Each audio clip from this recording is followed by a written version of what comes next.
Para los que no me conocen, soy Daniel, uno de los pastores de la iglesia, junto con Andrés y Juan José. Y hoy yo tengo el privilegio de ser quien les va a compartir, les va a predicar la palabra de Dios.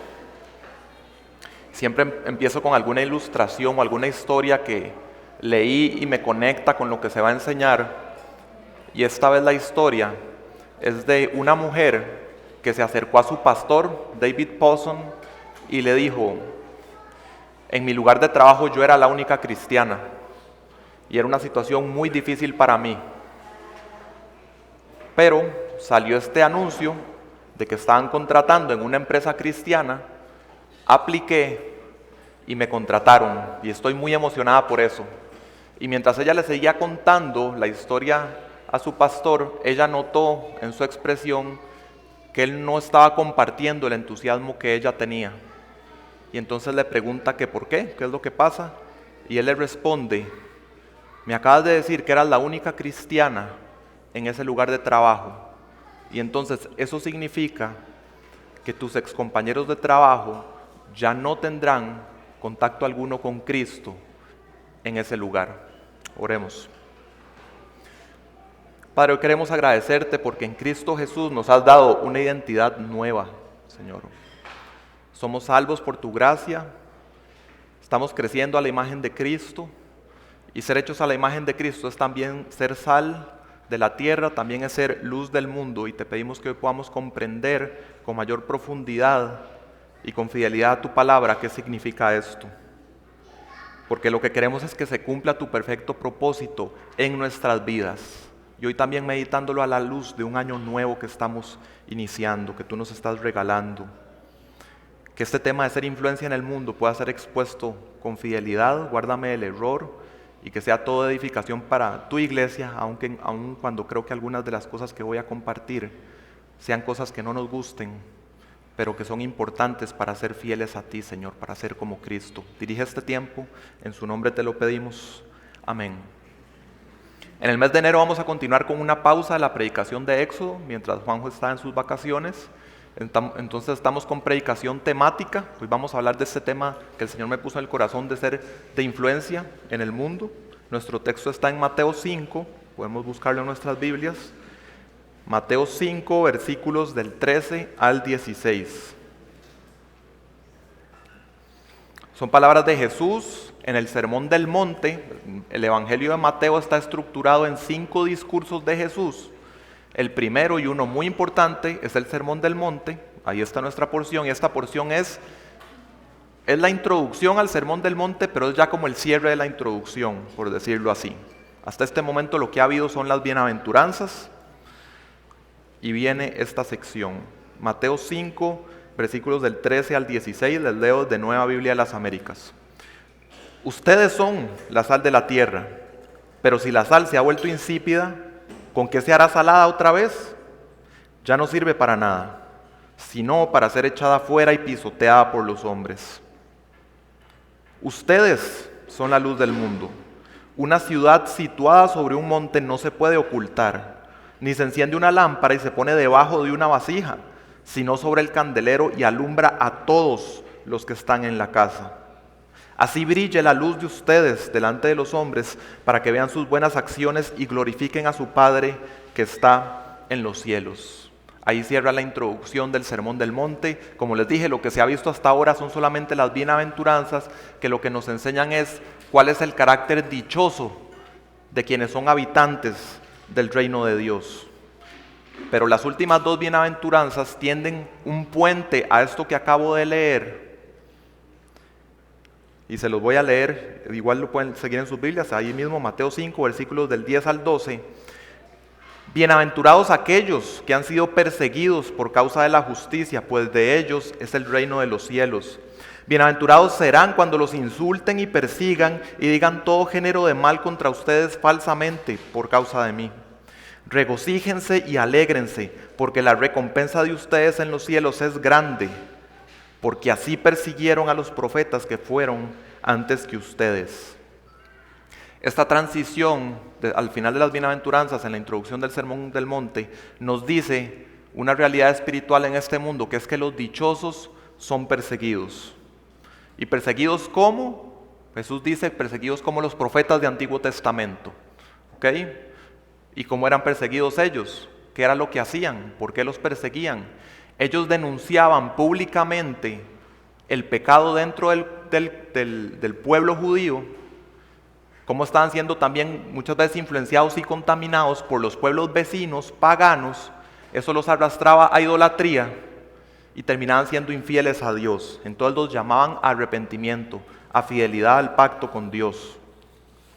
Y el pueblo respondía, muchas veces no en arrepentimiento, el grueso del pueblo, sino que respondía en rebeldía y dirigiendo sus oídos ¿a quién? A falsos profetas, que lo que les decía era paz y seguridad. Todo está bien, pueden seguir viviendo con estas prácticas que están denunciando estos profetas, tranquilos, paz y seguridad de parte de Jehová, todo va a estar bien. El mensaje falso. En las bienaventuranzas entonces no tenemos condiciones para ser salvo, nos dice las bendiciones de ser salvo.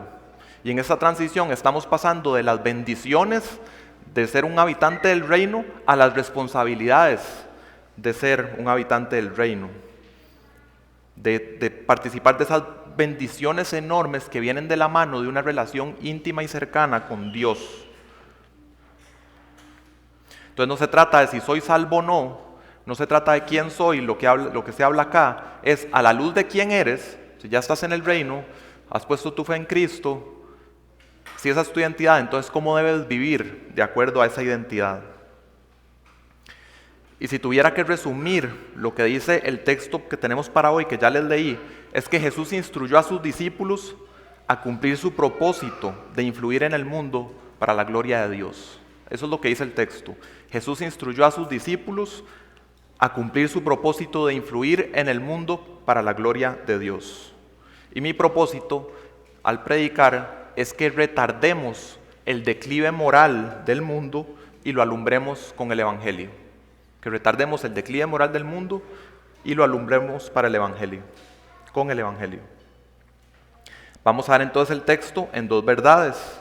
La primera la tenemos en versículo 13 y es que los cristianos somos la sal de la tierra retrasando su declive moral.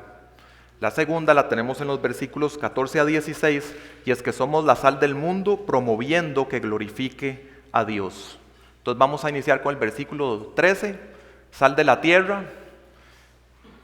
Es vital que entendamos de todas las características que tiene la sal, a cuál se estaba refiriendo Jesús cuando utilizó la metáfora de decir que sus seguidores, sus discípulos, son la sal de la tierra.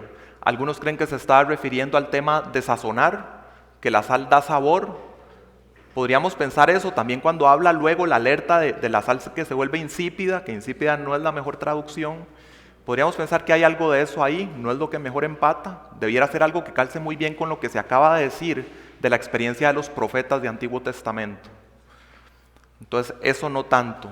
Algunos otros creen que se refiere a la característica de la sal que produce sed, y como una bienaventuranza habla de tener sed de justicia, que tal vez ahí eso tiene que ver. Sí hay cierta conexión, no es lo principal. Creo que es más otra característica de la sal, y muchos empatan conmigo en eso, de los predicadores fieles de la palabra, y es la característica de la sal como conservador. Era el conservador más utilizado en el mundo antiguo. Ahora en la era de la refrigeración a veces ni tenemos eso en mente, pero era lo que se utilizaba. Preservaba durante un tiempo mayor comida que estaba en su camino a la descomposición. Retrasaba el llegar a ese estado, impedía que se extendiera la corrupción de bacterias que ya estaban presentes ahí.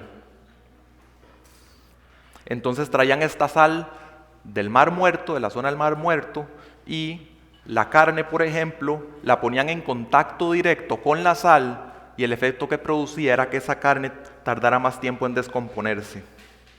Y si entonces estamos pensando en una sal metafórica, aquí con profetas del Antiguo Testamento y con nosotros como pueblo de Dios, entonces estamos hablando de una sal metafórica en que nuestro contacto directo con el mundo retrasa de que llegue a un punto de descomposición, de ruina moral, que según el patrón bíblico está asociado con el juicio de Dios.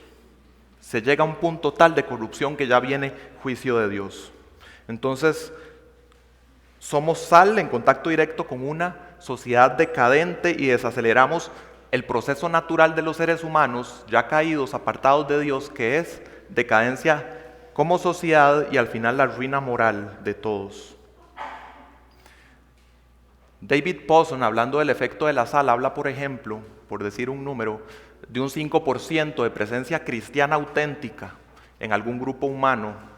Y él dice, por ejemplo, tomando ese ejemplo, en un grupo de unas 20 personas, si hay un cristiano auténtico ahí, alguien que la gente sabe que es un cristiano auténtico, que vive de una manera íntegra, eso causa que con solo su presencia, igual que la sal, solo su presencia, sin que siquiera abra la boca, eso ya causa que la gente se comporte diferente.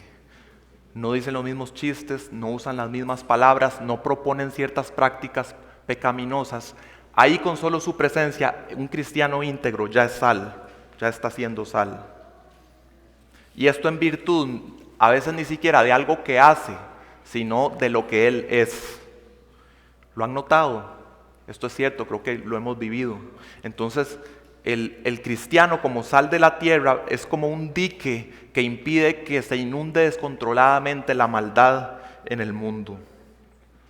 Y vean, recordando esto de lo que somos o de lo que Jesús está afirmando que somos, Jesús no está diciendo conviértanse en sal, no está diciendo sean sal, está afirmando ustedes son sal. Entonces la idea es vivan de acuerdo a lo que ya son. Con solo ser lo que son y estar en contacto con la sociedad se va a producir el efecto de la sal de la tierra. En el idioma griego hay algo que no tenemos en el español. Tiene una flexibilidad en que dependiendo de cómo se posicionan las palabras, se le está dando énfasis a algo. Aquí el énfasis, a como está escrito en griego lo que dijo Jesús, aunque él no lo dijo en griego, es lo que se dice al inicio, que es ustedes. Ustedes son la sal de la tierra y luego también con la luz del mundo. Está haciendo el énfasis en, ojo, son ustedes. No volteen a ver en otra dirección, no volteen a ver la medicina, no volteen a ver la astrofísica, no volteen a ver la ecología, no volteen a ver psicología ni ninguna otra cosa o tecnología de este mundo que vaya a impedir la decadencia y ruina moral en descomposición de este mundo. No volteen a ver a otro lado, son ustedes los que impiden eso. Vivan conforme a lo que son. Porque hay un patrón bíblico de que sea esta decadencia moral de la sociedad humana al que se llega a un punto en que Dios rescata solamente un remanente de personas que hallaron gracia o favor en sus ojos y viene el juicio sobre los demás. Y por decirles algunos, lo vemos en los días de Noé, lo vemos en la historia de Sodoma y Gomorra, lo vemos con los habitantes de la tierra prometida antes de que llegaran los israelitas, lo vemos en el exilio del pueblo judío. Y el patrón se sigue repitiendo y la Biblia nos profetiza de una gran apostasía futura. Y hermanos, no queremos ser la generación en que ocurre eso. Y eso ocurrirá principalmente porque la iglesia dejará de cumplir su función como sal de la tierra. Está muy ligado a esto. Pablo en Romanos 1 nos habla de cómo es esta espiral descendente de depravación humana, cada vez más degradada y ofensiva para Dios, y que trae su juicio, trae la ira santa, divina, merecida por la maldad y el pecado humano. Vean lo que dice Martin Lloyd Jones. El mundo es malo, pecador, y mostrarse optimistas respecto al mismo no es solo totalmente antibíblico, sino que va en contra de lo que la historia misma nos enseña. Un etnólogo, un antropólogo social, hace ya bastante tiempo, que se llamaba J.D. Unwin, hizo un estudio en que estudió 80 tribus primitivas y 6 civilizaciones, estudió un periodo de miles de años, le tomó décadas hacer ese estudio a él, y él lo que quería buscar era una conexión entre las características de una sociedad y el florecimiento de esa cultura. Y la correlación más fuerte que encontró, la encontró en 2 cosas. La primera, castidad antes del matrimonio, y segundo, monogamia. Y un estudio que tomó décadas, lo único que viene es a descubrir el agua tibia, a mostrarnos lo que Dios ya nos había enseñado desde Génesis 2, de que la sociedad se construye con ladrillos que Él determinó que sean el matrimonio, que Él determinó que fuera así. Y la sociedad va o a edificarse o a derrumbarse, colapsar, dependiendo de cómo se viva de acuerdo al patrón que estableció Dios. Y Unwin también en sus conclusiones dice, o los números fríos muestran que una cultura que practica esto que les acabo de decir, sobre todo esos dos puntos, al cabo de 3 generaciones ha dado los mejores resultados en la historia de la civilización en temas como literatura, ciencia, artes, ingeniería, agricultura, y que del otro lado de la moneda, cuando una sociedad ya se entrega al libertinaje sexual, empiezan a ocurrir algunas cosas.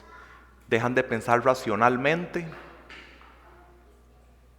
se empiezan a interesar solamente en sus propios deseos, y al cabo de 3 generaciones, esa civilización colapsa. No estamos como en una cuenta regresiva en el mundo occidental. Y no queremos ser la generación de la gran apostasía. Queremos cumplir nuestra función de sal de la tierra. Jesús nos alerta acá de que la sal puede volverse insípida y que ya no sirve para nada en este mundo. No queremos renunciar a hacer esa influencia, a perder nuestro propósito. Y cuando empiezo a meditar en cuáles son síntomas de que eso pudiera empezar a ocurrir, una de las cosas que se me ocurrió es evaluar en qué dirección va la influencia. ¿Estamos los cristianos influenciando el mundo y las estructuras del mundo?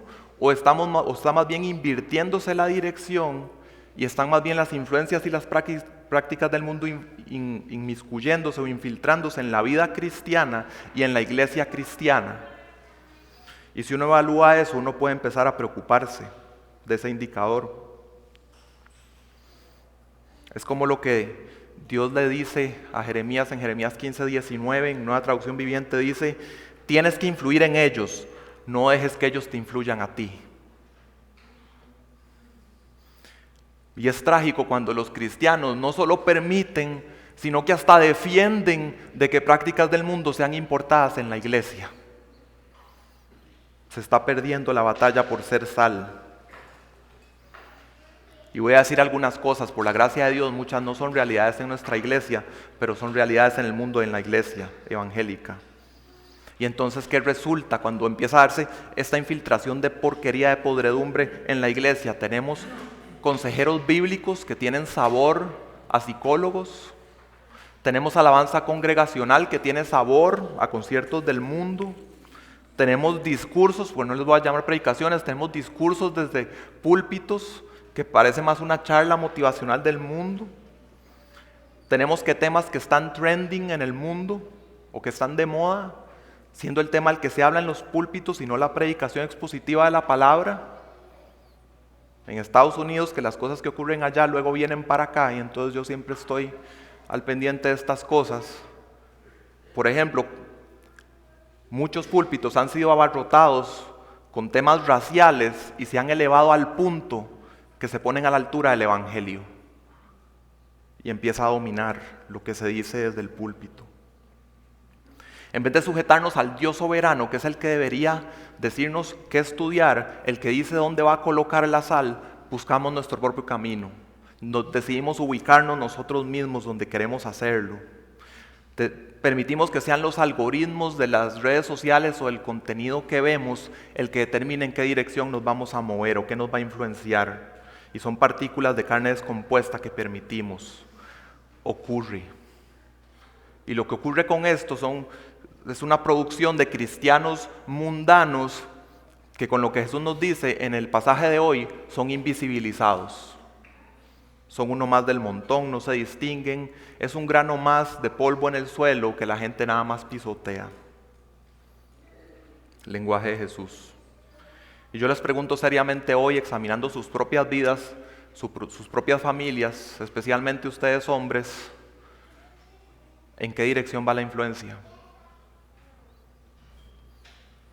Una pregunta de apoyo para ayudarles a responder esa. ¿Qué lo caracteriza más a usted? ¿Estar preguntando constantemente, ¿esto qué tiene de malo? ¿O estar preguntando, ¿esto qué tiene de santo?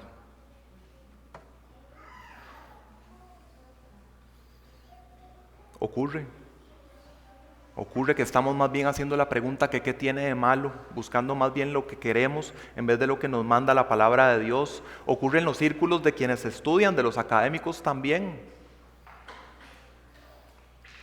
Y hermanos, y con su buena elocuencia y con sus estudios, pueden convencer a la gente que un texto en que el apóstol Pablo dice, en un tema de si las mujeres pueden ser pastores o maestras de hombres adultos o no, logran convencer a las personas de que un texto que dice, en que el apóstol Pablo dice, no permito, después de todo un tema de interpretación, aludiendo mucho a lo cultural e histórico y no tanto a lo que dice la misma Biblia, llegan a la conclusión de no permito significa sí permito. A eso es a lo que nos enfrentamos. Ocurre en el mundo, puede ocurrir aquí. Empezamos a resbalar cuando ya no hay lucha contra el pecado y la corrupción. ¿Dónde empieza? Empieza en casa. ¿Practican las iglesias la disciplina bíblica?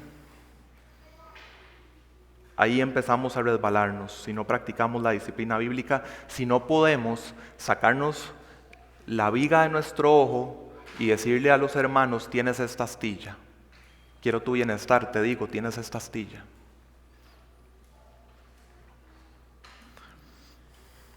Hay pastores con severas caídas morales que alegremente regresan a sus púlpitos después de una disciplina corta e insípida. Y en los tiempos del apóstol Pablo, cuando escribe Romanos 2, dice con respecto a los judíos, por causa de ustedes el nombre de Dios es blasfemado. O sea, más bien ellos tenían que ser sal, más bien por ellos el nombre de Dios es blasfemado. Y hoy día, por muchos de estos mercaderes de la fe, el nombre de Dios es blasfemado, más bien por causa de iglesias evangélicas. ¿Cómo evitamos esto? De nuevo, apóstol Pablo con los Corintios, empezamos en casa. Disciplinen ya a ese hombre que está viviendo en incesto con su madrastra, disciplínenlo ya. No es buena su arrogancia, estaban más bien jactándose de la gracia de Dios y que qué importaba y qué tolerantes somos. El apóstol Pablo les dice, hacen mal en jactarse, ¿no se dan cuenta que un poco de levadura fermenta toda la masa? Las partículas de podredumbre, ¿no saben lo que pase con esas partículas? Esto es algo serio. También en capítulo 15, cuando habla de cuando está diciendo, confronten a esas personas que están diciéndoles que no existe la resurrección corporal, física, confróntenlos ya. Bueno, ¿eso con qué iba asociado? Con que ellos decían que qué importa el cuerpo, lo que importa es lo espiritual. Entonces, ¿qué importa la fornicación? ¿Qué importa el pecado sexual? Vivamos así porque lo importante es lo espiritual. De ninguna manera. Confróntenlos. ¿Qué les dice en esa ocasión? No se dejen engañar. Las malas compañías corrompen las buenas costumbres. Y esa verdad de los corintios, de decir al cuerpo que importa, que se pudra, a nivel corporativo podríamos decirlo también con respecto al mundo, esa mentira gnóstica que se infiltra al cristianismo, podemos verlo también hoy día con respecto al mundo. ¿Qué importa que el mundo se pudra? No, Dios va a resucitar los cuerpos, aunque son cuerpos caídos, es la verdad bíblica, y Dios va a restaurar este mundo. Hay una renovación, hay unos cielos nuevos y tierra nueva, Dios va a restaurar este mundo, no digamos qué importa. Sí importa, al Señor le importa, no se dejen engañar. Las malas compañías corrompen las buenas costumbres. Y así hay cosas en nuestras vidas que Dios nos manda que pongamos, por decirlo así, en cuarentena. De hecho, la disciplina bíblica en un sentido puede verse como una cuarentena. Se trata de hacer este tipo de cosas con discernimiento a la luz de la palabra, no se trata de aislarnos, porque históricamente también ha ocurrido el error monástico, que es... me siento intimidado por la depravación del mundo, entonces me retiro a un lugar remoto y ahí voy a preservarme santo. ¿Qué ocurre ahí a la luz de lo que estamos hablando hoy? ya deja de ser sal de la tierra, ya no está en contacto directo con la sociedad, entonces tampoco se trata de eso.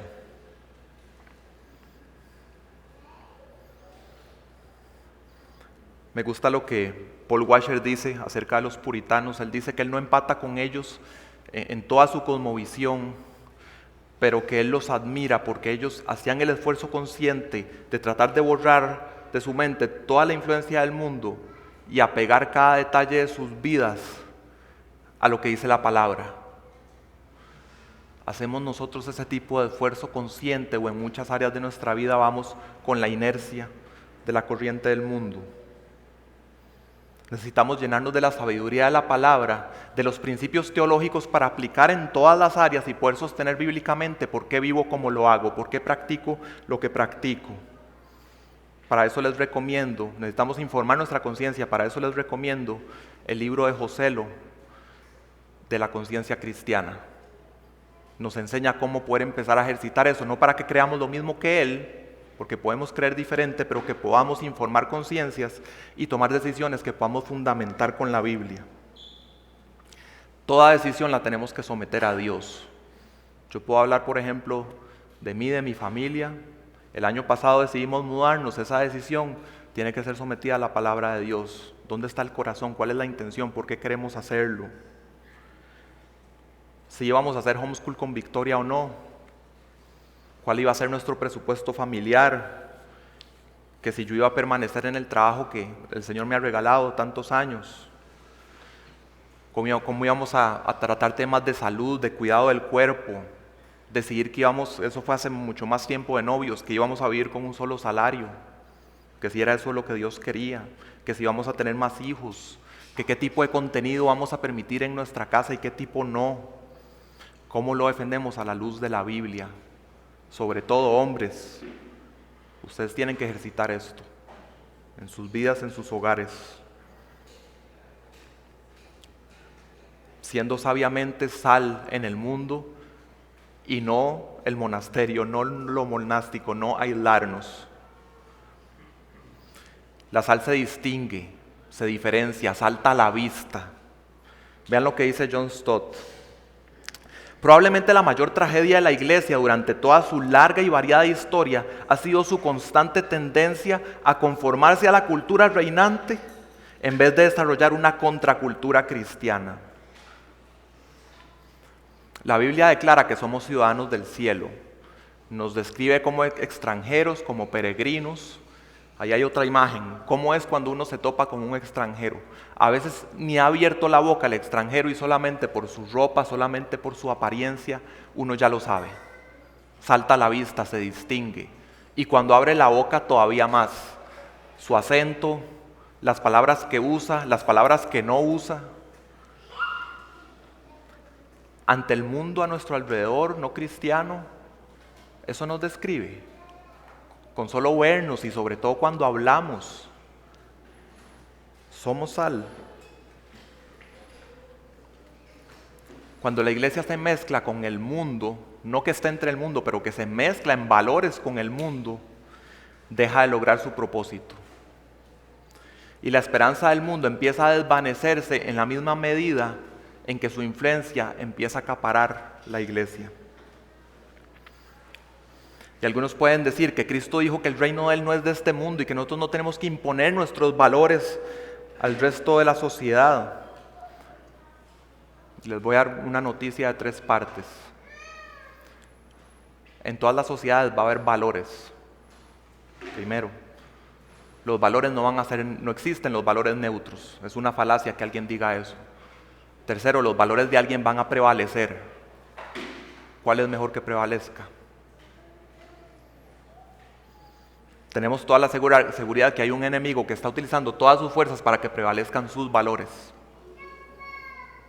Y lo logra en el mundo. Y yo creo que si yo tuviera que defender bíblicamente de que sí tenemos que tener esta influencia en la cultura, incluso a esos niveles, yo me dirigiría a 1 Timoteo 2, donde Pablo dice que ante todo, que se hagan rogativas, oraciones, peticiones, acciones de gracia por todos los hombres, pero en especial por los que están en eminencia, en autoridad. ¿Y para qué? Para que podamos vivir una vida tranquila y piadosa. ¿Y eso por qué? Porque es agradable a Dios, que quiere que todos los hombres se arrepientan y vengan al conocimiento de la verdad. Ahí el apóstol Pablo nos está diciendo: oren por un ambiente propicio para que pueda compartirse el evangelio sin obstáculos, sin persecución, y que sus valores de vida piadosa también no tengan obstáculos ni oposición. Y se nos está diciendo, oren por eso, pues detrás de eso viene la idea, pues por lo que estamos orando también deberíamos movernos. Es el ambiente preferible que nos pone por delante Dios. Dios puede salvar a cualquiera en cualquier ambiente. Amén y gloria a Dios, y lo hace. Pero Él nos dice cuál es el ambiente propicio que Él quiere. Me hace pensar en la parábola del sembrador, en que se echa la semilla, cae en todo lado. La diferencia es cuál es el tipo de terreno en donde va a germinar y dar fruto el evangelio. Trata de si estaba preparado el terreno, y da fruto en donde estaba el terreno preparado. Y yo estoy convencido que el tema de la sal del mundo tiene que ver también en el proceso de Dios de preparar los corazones de las personas para el evangelio, para la parte que viene después en nuestra segunda verdad, que es la luz. En una sociedad en que hay cierta cantidad de cristianos íntegros que se oponen a lo malo, que apoyan lo bueno, que la gente puede ver en ellos una buena reputación, que aman genuinamente, que no son hipócritas. En una sociedad así, una persona alejada de Dios que toca fondo, sabe a dónde recurrir cuando toca fondo espiritualmente. Es como el hijo pródigo que conocía a su padre, conocía el carácter de su padre, y cuando vuelve en sí después de tocar fondo sabe exactamente: voy a ir donde mi padre. Y así en una sociedad, en una iglesia, en general en una sociedad que es sana, alguien sabe a dónde acudir. Pero si estamos más bien, ¿qué importa que el mundo se pudra, que estén estos mercaderes de la fe, que no los denunciemos? Entonces, ¿qué ocurre? En un mundo en que el concepto que hay de las iglesias evangélicas y de los pastores evangélicos es que son sacaplata y que son inmorales sexualmente, ¿a dónde va a recurrir el que toca fondo? A lo último que va a recurrir es a una iglesia. Pepe Mendoza, en una clase de integridad y sabiduría, dice esto: la naturaleza esencial de la iglesia es ministrar a la humanidad en nombre de Cristo, comprometida con el trabajo de Dios en todas las esferas de la vida. La iglesia como tal no queda restringida al área religiosa, sino que a través de sus miembros se enfrentan al mundo. Como sal y luz en medio de la sociedad, las personas que no conocen a Jesucristo lo conocerán a través de la presencia, la proclamación en actos y las palabras persuasivas de la iglesia. Entonces, hermanos, si aquí hay alguno que tiene esa conmovisión de que qué importa el mundo, que se pudra, que sigan de mal en peor, que venga ya el juicio de Dios, hermanos, eso no es una conmovisión bíblica, no es una conmovisión cristiana. Somos llamados a ser sal, y ser sal está muy relacionado, por lo que ya se explicó de esa característica conservadora de la sal, de que somos entonces instrumentos de la paciencia de Dios. Segunda de Pedro 3:9 dice: el Señor sobre el regreso de Cristo habla, el Señor no se tarda en cumplir su promesa, según algunos la entienden por tardanza, sino que es paciente para con ustedes, no queriendo que nadie perezca, sino que todos vengan al arrepentimiento. Este tiempo, por decirlo así, que se compra siendo sal del mundo, estamos siendo parte de la naturaleza divina, como también dice Pedro, apoyando la paciencia de Dios, comprando tiempo para que la gente pueda arrepentirse y venir a su reino, para que venga el ministerio de la luz. De hecho, más adelante en versículo 15, igual 2 Pedro 3 dice: consideren la paciencia de nuestro Señor como salvación. Apoyamos la paciencia de Dios con el mundo perdido siendo sal, y eso trae salvación. Y algo más con respecto a esta sal que es preservador, que desinfecta. No somos la miel del mundo, somos la sal de la tierra. Y a veces pensamos que el cristiano es esta persona sonriente, tolerante, permisiva, que nunca hace un juicio de valor sobre nadie ni sobre la sociedad. ¿Sacamos esto de la Biblia? No, eso no sale de la Biblia. ¿De dónde saldrá? Y si me preguntan a mí, yo creo que sale de nuestra carne, que quiere agradarle a las personas, que no le gusta caer mal. ¿Qué resulta en los púlpitos? Entonces, no se denuncia el pecado, no se aplica disciplina en las iglesias. Recordemos siempre, nuestro modelo es Jesús. ¿Cómo era Jesús? Jesús denunció sin temor la corrupción en sus tiempos. Marcó fronteras claramente de que la amistad con el mundo es enemistad con Dios. Jesús es la máxima expresión de alguien que ama. Alguien que ama, ¿qué hace? Te dice la verdad en amor. Yo quisiera ser un hermano en Cristo y quisiera ser un pastor que si alguien dice, en esta área ocupo, que alguien me ame y me diga la verdad, que esa persona diga, voy a ir a hablar con Daniel, él me va a decir la verdad. El que ama detecta la potencial corrupción que se empieza a infiltrar, la identifica, la denuncia, la expone a la luz, la corrige, la desinfecta, y eso es amor. Hubo un espacio en Jesús, nuestro modelo, para que Él dijera que Herodes era una zorra. Hubo un espacio para eso, hubo un espacio para que Jesús dijera que los líderes religiosos eran sepulcros blanqueados, para que dijera que eran hipócritas. Ahorita mismo, como les digo, que yo siempre estoy viendo cosas de Estados Unidos, hay unos cristianos criticando a otros por el tono que usan y las palabras que usan. Y sin entrar como en tomar bandos en esto, yo a veces creo que algunos cristianos que quieren ser como este tolerante, permisivo, sonriente, que no denuncia, si hubieran caminado con Jesús en sus tiempos, lo hubieran censurado por lo que decía. Los discípulos mismos en Mateo 15:12, después que Jesús dice aquella frase citando Isaías famosa, que este pueblo de labios me honra pero su corazón está lejos de mí, y habla del tema de la carga de los mandamientos de hombres que están imponiendo los líderes religiosos. Se acercan los discípulos, dice que se acercan, entonces como que fueron por aparte. Jesús, ¿tú te diste cuenta que lo que acabas de decir ofendió a los fariseos? A Jesús no le importaba. Lo que dice inmediatamente de eso es, déjenlos, son ya ciegos. Más bien dice otra cosa que alguien pudiera decir que era un tono, un lenguaje inapropiado. Ahora que estamos estudiando el Evangelio de Juan, vemos en Jesús que a veces más bien parece que quiere provocar. Se da un intercambio con estos hipócritas y salen algunas chispas y uno pensaría, probablemente Jesús viene con perfil bajo un rato. Y lo que se ve más bien es inmediatamente una sanidad en el día del reposo. Entonces, estamos hablando de sal de la tierra. Esto literalmente es echar lo que llamamos sal en la herida. Más bien parece que provocando. Y vean el tipo de provocación. Sí, sale en la herida, denunciando de alguna manera, pero a la vez haciendo una buena obra. Es una sanidad, es por medio de una buena obra que produce este efecto.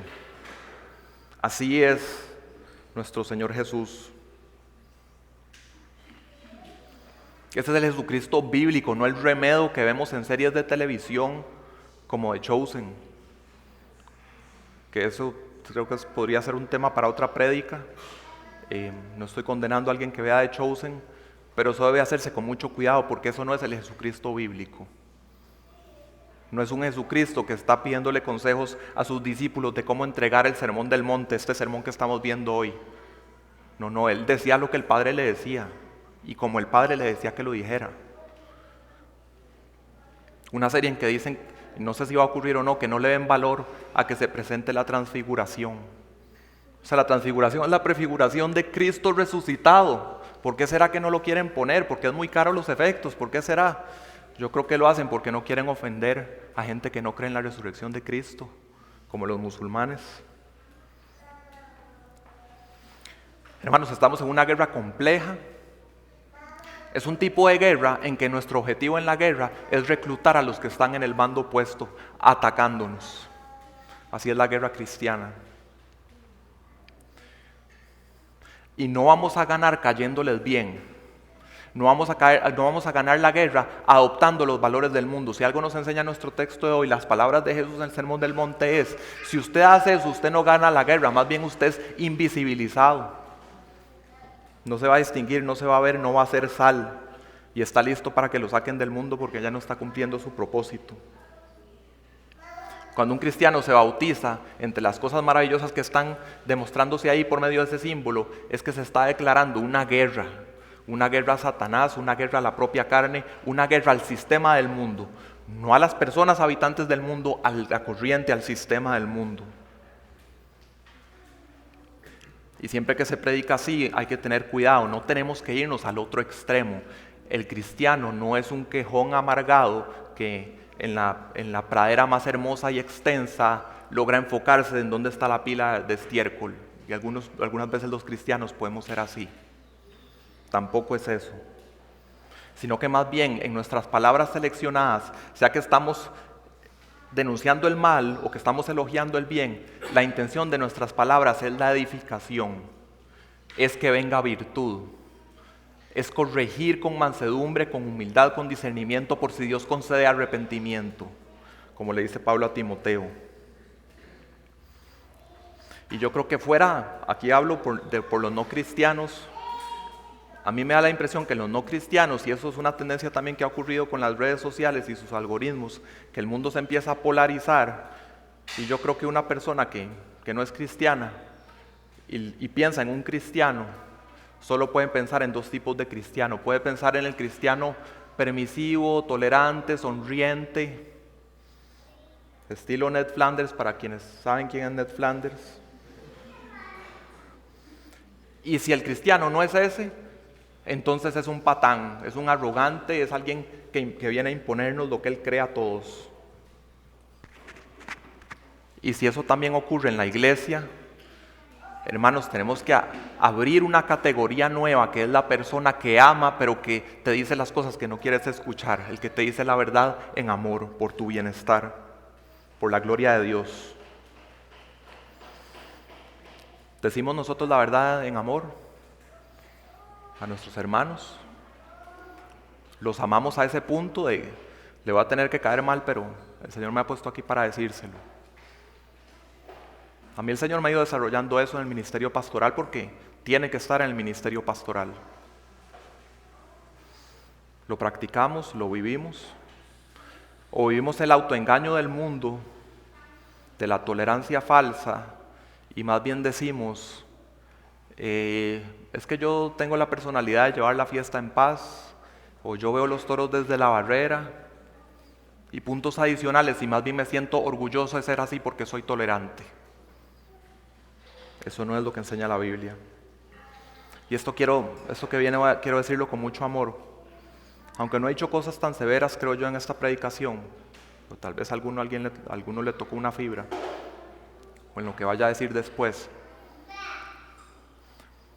En esta predicación yo quiero sacudirlos un poco también.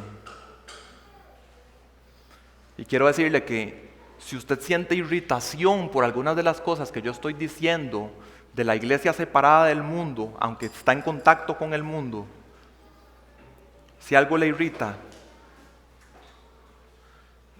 yo lo invito a considerar, a abrir la mente a pensar que es que tal vez algunas partículas de podredumbre del mundo y de su falsa tolerancia y otras cosas han entrado en usted, están ahí, y lo que yo he dicho hoy, en realidad las palabras de Jesús en el Sermón del Monte, ese desinfectante está tocando ahí. Y a usted le irrita algo de lo que se está diciendo acá, de cómo debe ser la iglesia. La sal arde, no somos la miel del mundo, la sal arde.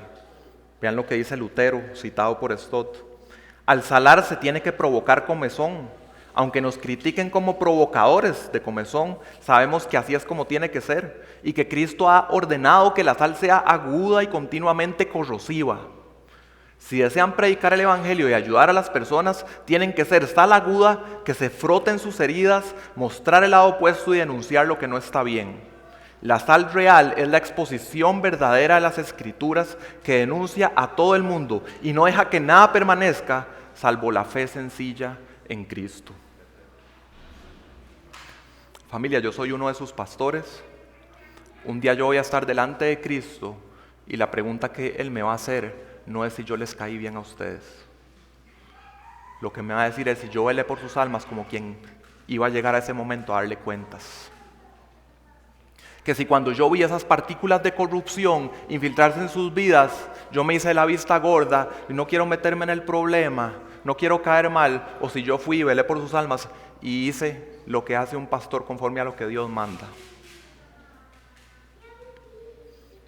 Si me hice la vista gorda y les dije, paz y seguridad, puedes seguir viviendo así, no hay problema.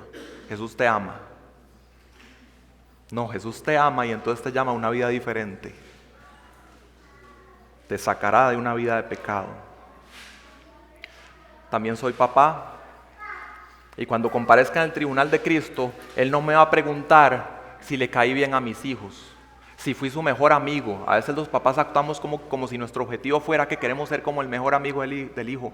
No, yo no soy el mejor amigo de ellos, yo soy su papá. Y la pregunta va a ser si los crié en la disciplina e instrucción, Reina Valera dice, amonestación del Señor. Y a veces con los hijos, una frase que a veces uno escucha entre cristianos también es, yo quiero que mis hijos tengan las oportunidades que yo no tuve o la educación que yo no tuve. Y a eso se refiere a cosas a veces totalmente seculares. ¿Qué es lo que Dios quiere para tus hijos? El mejor legado que le puedes dejar a tus hijos es el que le dejaron Loida, la abuela, y Eunice, la mamá de Timoteo, que hacen que Pablo pueda decir, desde la niñez sabías las Sagradas Escrituras y te hicieron sabio para la salvación. No era salvo todavía Timoteo, eso vino después, pero el terreno estaba preparado. Ya me devuelvo a lo que dije hace un rato, preparación de terreno. Quitar el tropiezo, quitar el estorbo. Los profetas del Antiguo Testamento hablaban esos términos, de quitar tropiezo, quitar estorbo. Nosotros no podemos determinar que nuestros hijos se salven, pero podemos quitar estorbos para que se endurezcan sus corazones contra el Evangelio, viendo prácticas egoístas, prácticas hipócritas en sus padres que dicen ser cristianos. Dios quiere que preparemos el terreno, que sepan a dónde acudir si después se alejan del Señor. ¿Y qué hay de ustedes? ¿Qué les va a preguntar el Señor cuando ustedes comparezcan delante de Él? Sí, salvos por gracia, gloria a Dios. ¿Qué les va a preguntar? Yo dudo mucho que esté relacionado con su carrera profesional, dudo mucho que esté relacionado con su nivel de ingresos, dudo mucho que esté relacionado con la cantidad de sellos en su pasaporte o sitios turísticos que pudieron ir y disfrutar. Creo que al final de esa conversación ustedes lo que quieren escuchar es, bien, buen siervo y fiel. Sobre lo poco fuiste fiel, sobre lo mucho te pondré. Entra en el gozo de tu Señor. Y para transicionar hacia nuestra segunda verdad, que esa va a ser mucho más corta porque me interesaba más hablar de sal, vean lo que dice Martin Lloyd-Jones. La misión de la sal no es dar salud, es impedir putrefacción. La función principal de la sal, por tanto, es negativa y no positiva. No es la única función del cristiano en el mundo. Y esto nos lleva entonces a la segunda verdad.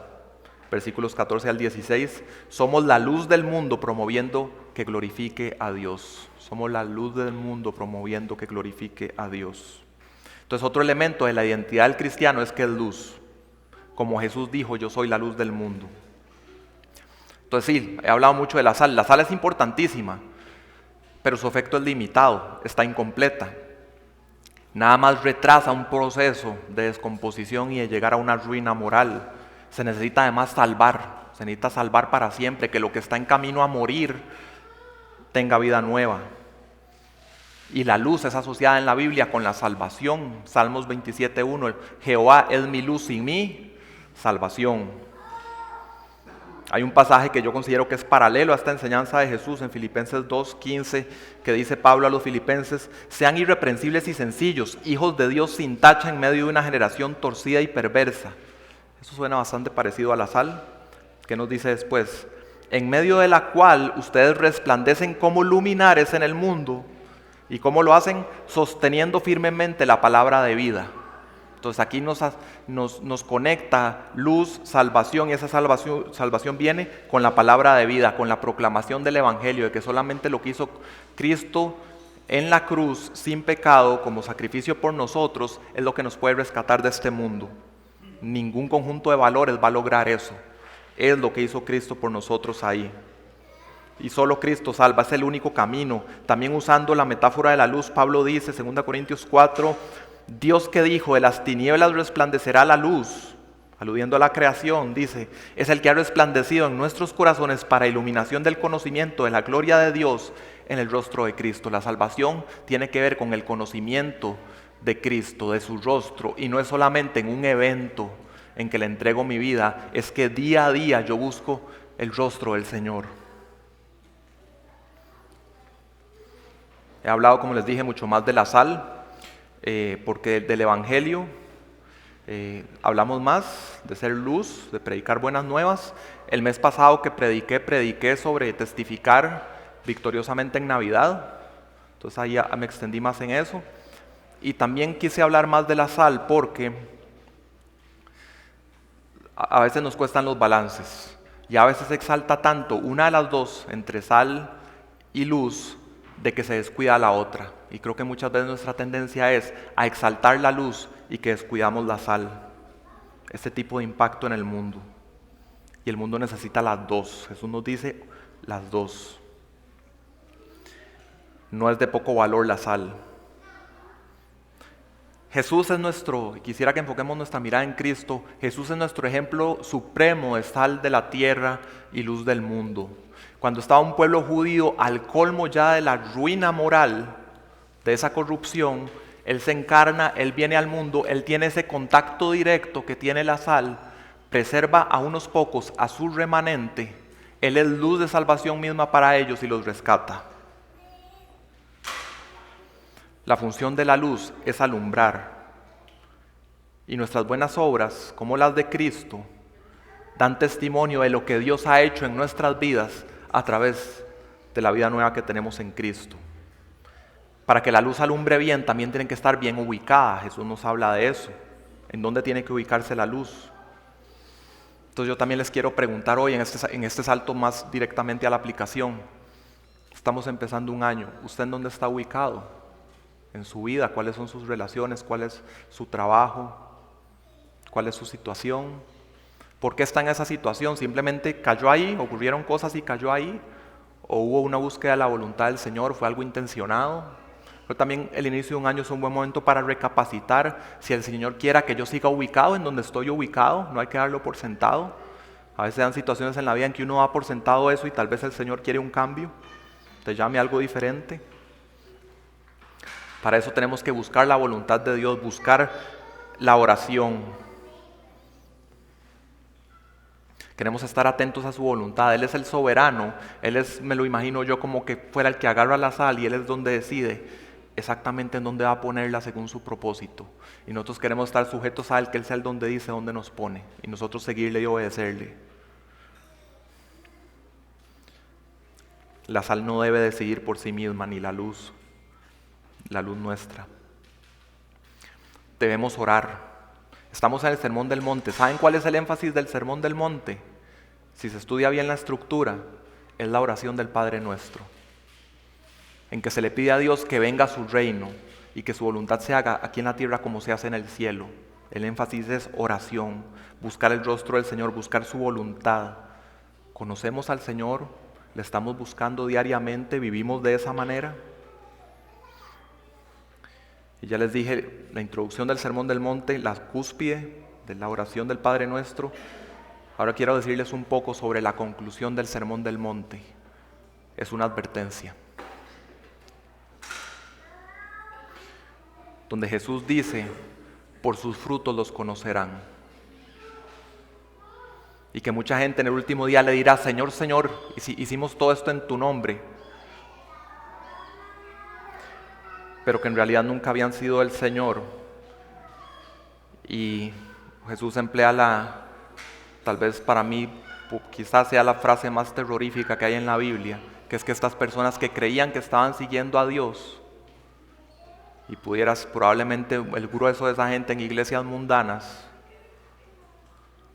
el Señor les dice, para sorpresa a ellos, nunca los conocí. Apártense de mí, hacedores de maldad. Por sus frutos los conocerán. Y Jesús entonces nos alienta a que construyamos sobre la roca. que lo busquemos, que persigamos la comunión con Él, la vida piadosa. Tenemos que orar como individuos, como familias, como iglesia. Con la oración es que el reino de Dios viene, por eso nos dice que oremos, venga tu reino. Con la oración es que somos más propensos a seguir la voluntad de Dios aquí en la tierra como se hace en el cielo. Por medio de la oración es que vamos a tener un cristianismo distinguible que salta a la vista y que va a minimizar esa gran multitud, que Jesús dice, muchos serán en aquel día. Podemos minimizar esa multitud engañada que cree que está siguiendo a Cristo en iglesias mundanas, y una gran apostasía que está por venir también, y que Jesús les diga esas palabras, nunca te conocí.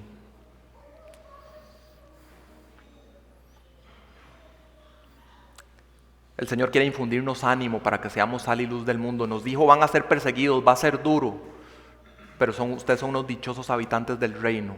Ánimo para vivir como lo que son.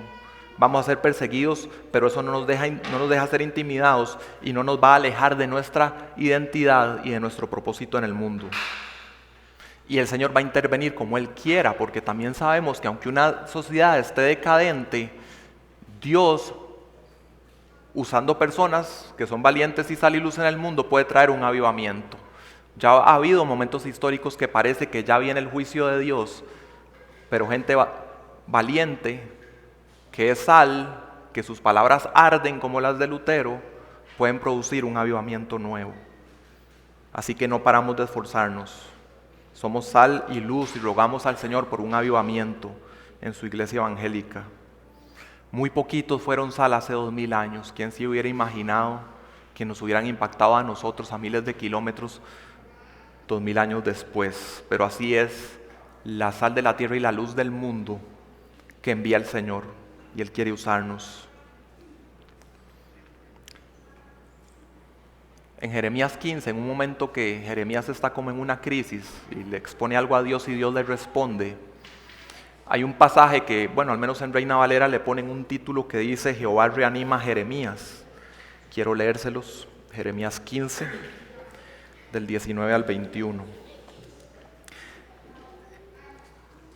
Entonces dijo así el Señor: si vuelves, yo te restauraré. En mi presencia estarás. Si apartas lo precioso de lo vil, serás mi portavoz. Que se vuelvan ellos a ti, pero tú no te vuelvas a ellos.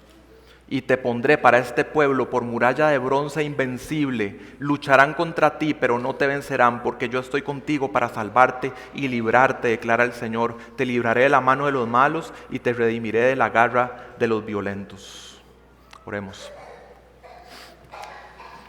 Padre, gracias porque no hay nada en nosotros mismos que nos haga merecedores de ser la sal de la tierra y la luz del mundo. Gracias porque nos has declarado dichosos, bienaventurados, porque Cristo con su sacrificio en la cruz, que pagó por nuestros pecados, nuestra maldad, que merecía castigo, tú nos trasladaste del reino de las tinieblas, Dios, al reino de tu amado Hijo. Y somos dichosos, Señor. Pero somos todavía extranjeros en este mundo. Ayúdanos a no negar nuestra identidad, sino a vivirla plenamente como Cristo lo hizo, sin temor, sin preocupación. Tú tienes nuestro tiempo para nosotros. Si va a haber persecución, de cuál magnitud, si va a haber martirio inclusive, tú lo sabes, Señor. Más bien sería un privilegio eso. Que no nos amoldemos a este mundo, sino que tú nos transformes por medio de la renovación de nuestro entendimiento, Señor. Ayúdanos a crecer en la sabiduría de tu palabra, ayúdanos a crecer en conciencias informadas que pueden aplicar principios bíblicos en todas las áreas de sus vidas, Señor. Danos corazón totalmente fieles a ti. Te pedimos que podamos ser hermanos entre nosotros, que nos hablamos la verdad en amor cuando se detectan infiltraciones del mundo, infiltraciones de pecado que nos van a dañar a todos, Señor, y que tiene un efecto potencial de daño como ese poco de levadura que fermenta toda la masa, Señor. Y que seamos rápidos al amor en acción, que dice la verdad, que disciplina y que lo hace por el bienestar del otro. Que no tengamos temor también de ser sal cuando haya que decir cosas que arden pero que desinfectan, que las podamos decir, Señor. Ayúdanos a crecer en esto. Te pedimos que nos guardes del mal, de la tentación, de nuestros corazones engañosos que pueden tomar palabras de esta prédica y torcerlas en cualquier dirección, Señor. Y si me he equivocado, también te pido que tu Santo Espíritu, que está en los corazones de tu pueblo, pueda ser iluminado con la máxima precisión en tu palabra. Muchas gracias, Señor. Glorifícate en nuestras vidas y que nuestras buenas obras hablen de esa gloria tuya a todo el mundo. Gracias en el nombre de Jesús. Amén.